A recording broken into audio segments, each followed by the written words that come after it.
the beings are like that. They like to see similar things they can identify themselves with, so then they can trust. That's why the Master don't just stay in heaven and hula hula hop and change your destiny. Mostly you have to come down. These beings are different. And even then, Kuan Yin Bodhisattva has to come down as a human, as a householder, or as a king or something, and talk to them. Otherwise, they will not listen. Therefore, the Master sometimes appear in our world as kings and queens in order to liberate these groups that have been praying for such a thing. Therefore, maybe His Majesty Tràng Nhân Tông was one of the Kuan Yin Bodhisattva transformation body in the human garb in order to help those who pray for such and such. That group. That's why many masters come and go. They only teach some group.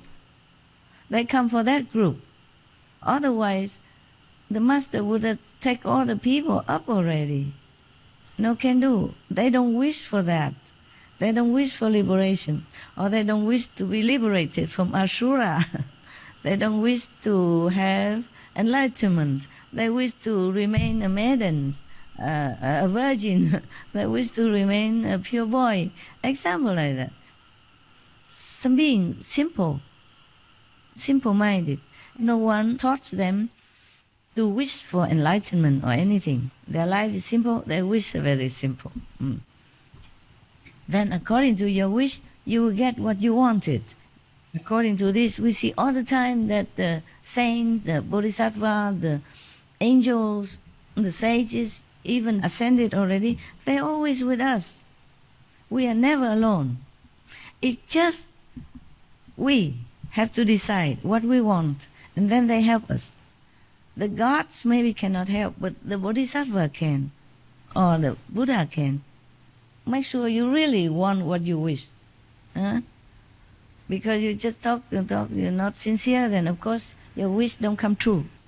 And make sure you know what you wish, and you know what's good for you is the best before you wish.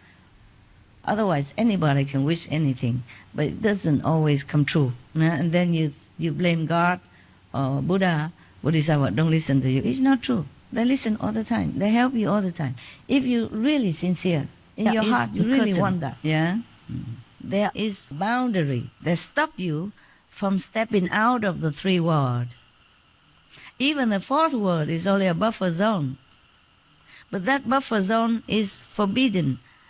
It's there to stop anyone who's unworthy to come up. Not to talk about fifth level yet.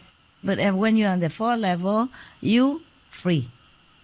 Never have this for suffering anymore, never be reborn and die, unless you want to, for some reason, come back down, help somebody, or follow a master again just to get to the fifth level quicker, then you do it yourself. Then you can. You have a choice.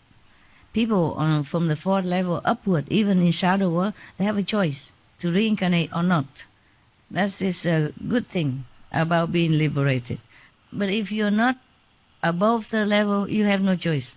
You'll be reincarnated when your time's up, in whatever form, depend on your waiting karma, waiting list. Remember one of the story I told you about one of the wife of the kings of heaven? Yeah, she still need to go incarnated in the world. And as a what? First, as a flamingo, or a heron even. And then she has to eat the fish. And she say, yucky, has to swallow. Remember that? Because she still has the consciousness of heaven. And poor, she has to eat the fish. Yeah, she even know that. Yeah. And she came up. Remember that? Imagine you're fully conscious. And you know you should not eat the live fish, but you had to. Because you're reborn as a heron. What else would you eat? The heron, they have very long beak, so that they can swoop on the fish and eat them alive. And she knows it's very bad, because later she tell her husband, or she tells somebody. And then she reincarnate again, or another one as a human. And then have to marry, have 4 children, bearing all this pain of pregnancy and labor. And all the while they have not even finished plucking flower up there. Not even noontime. Yeah. So our life here seems long because of the time. The time illusion makes us feel like we live long. For heaven, it's just a blinking of an eye. So you see, liberation is something precious. Not everyone earn it. Not everyone can bestow. So if we are lucky, we met a master who can liberate us, then we count ourselves among the luckiest of all beings, not just on the planet, of the heavens even.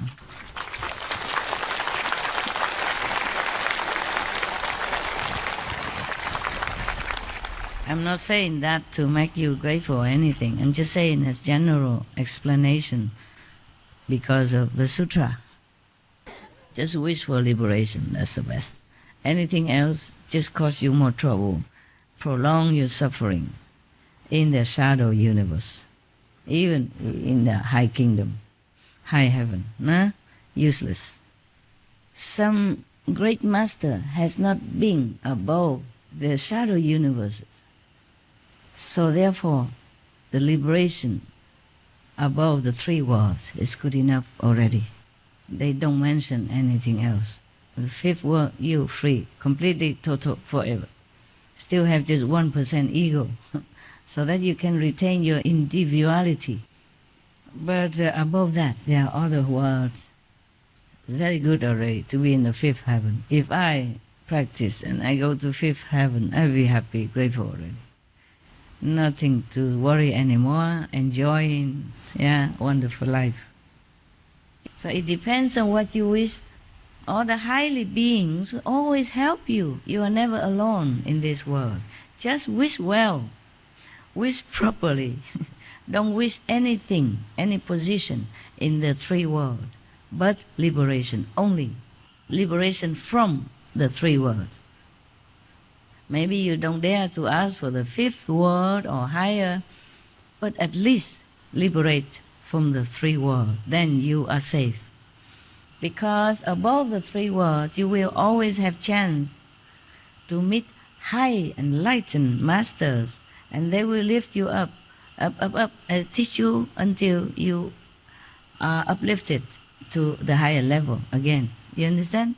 And you are safe above the 3 worlds, nowhere else. Even on the 3 worlds, you're king of the 3 worlds, you will not be liberated. Don't worry, if you like to come, you come. If you don't like, you don't come. One time enough. One time come to see Master physical is more than enough. Nowadays we have even TV, You can see me when I'm talking live. That's also almost like seeing the physical body, okay? It's not a rule, it's not an advice. It's kind of a wisdom, okay? In spiritual lineage wisdom, they advise.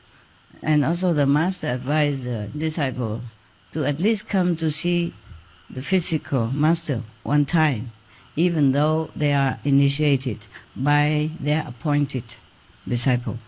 Even in Buddhist Sutra, they also say, to hear the master's name and you see the master body, you get liberation. Even the non-initiated, if they are pure at heart. Otherwise, the master stay in heaven, just a hula hoop down here. Get the whole world initiated. Do some miracle, appear in here, appear in there, do something spectacular, stunning, and all the world will follow. The rule is like that. In the physical universe, that's how it works. Okay? Just like you go to university, even though you have books of science, you have books of medical practice, you go to university to learn with the real professor. But that is not a very 100% good example, but something like that. In this world we have physical body, We need physical means to transmit.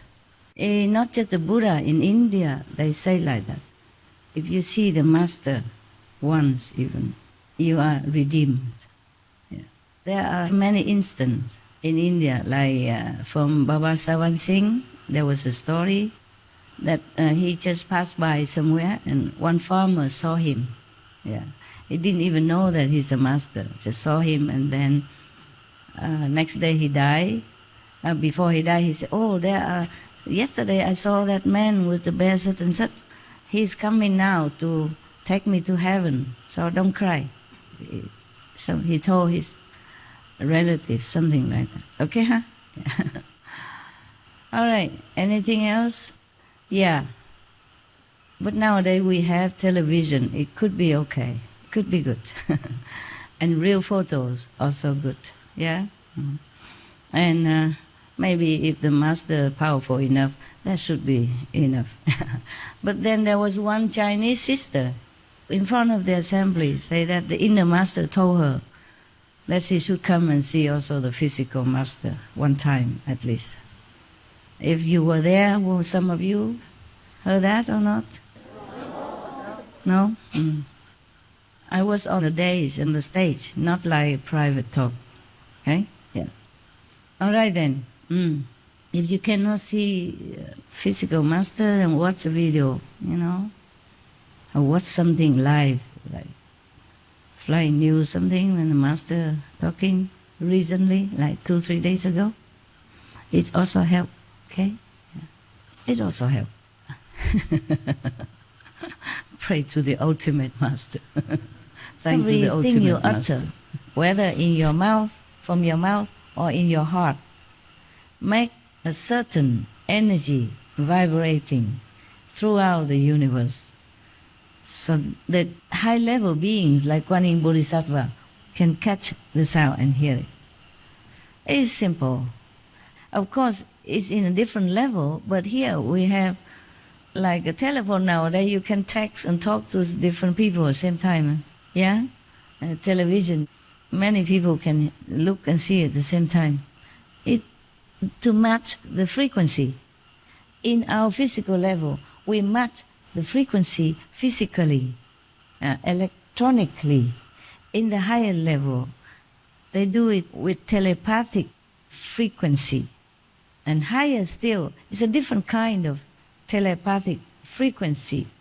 Thus, Kuan Yin Bodhisattva and maybe other Bodhisattva be able to hear and analyze.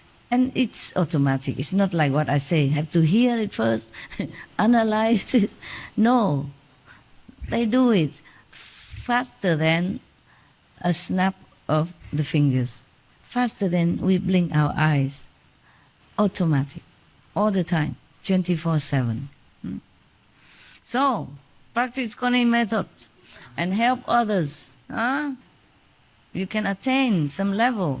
Maybe not as high as Kuan Yin Bodhisattva, but some level you can help someone. Okay? Your soul, your higher soul, elevate it higher and higher, and then you can always help other beings. Okay? Automatically. So that's why I said your duty physically is not only to follow me or to practice Kuan Yin method, but it's to help others as well. We learn from Buddha, Bodhisattva. We have to learn to be like them. In some part at least, not 100%, maybe we cannot yet, but some percent. If she can help maybe 10,000 people, we can help maybe one person, 10 people, 100 people. Aim high, noble goal, lofty goal, not just thinking, oh, I have to meditate because Master says so. 2 hours, I don't know if I can make it. I try. I try just to catch up with the quota. No, you do it for yourself, for other beings, okay? Because your vibration can uplift other beings' vibration and might help them also in many ways. In your small way or bigger way or great way, depend. You keep climbing up, you keep helping. Right, got that? That's its real love. That's what I call one real time love. my former husband drove me somewhere far away from our home. In the middle, there was some slippery ice on the road. It's winter. And then the car just veered so fast and zigzag that I wasn't fearful at all. At that time, I always trusted Kuan Yin Bodhisattva. I even brought her statue to Europe, a small one, at that time, and always prayed to her. Yeah. And then I did not even have any master or teacher or anything. I was like Buddhist scout, and here, sometime there, a little bit here and there. And they say, you recite Bodhisattva, Kuan Yin, and everything. She will help you if you're in trouble. So I do that. Yeah. Ever since teenage, I listened to that and I did that. And when the car was swerving fanatically, I just put my hand on his chest. I said, don't worry, Kuan Yin Bodhisattva will save you. I say that, it's just like I'm talking to you now, without any panic. I panic no more now than when the car was swearing like that and then fell into the ditch. Yeah. But then we fell into the ditch next to a farmhouse. Finally, the car stopped. Fall into a small ditch next to a farmhouse. So we went into the farmhouse and he said, in the morning I will fish your car out. He has a crane. And we overnight there, have warm tea, warm meal, and in the morning the car is on the road driving. It's not the point. The point is that I was fearless. I didn't feel any panic or worry at all. I had absolute confidence that nothing will happen. It's like that. And I put up my hand on his chest. Said, don't worry, Kuan Yin Bodhisattva will help us. Will save you. It's my own experience. Because normally, in that case, you would feel very scared. You don't even remember yourself, not to talk about Kuan Yin Bodhisattva. Yeah.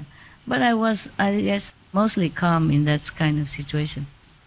Like one time, I go together with many people on a big bus, and then there was a landslide, stone all over, stone falling, big and small, all over on the bus, keep falling.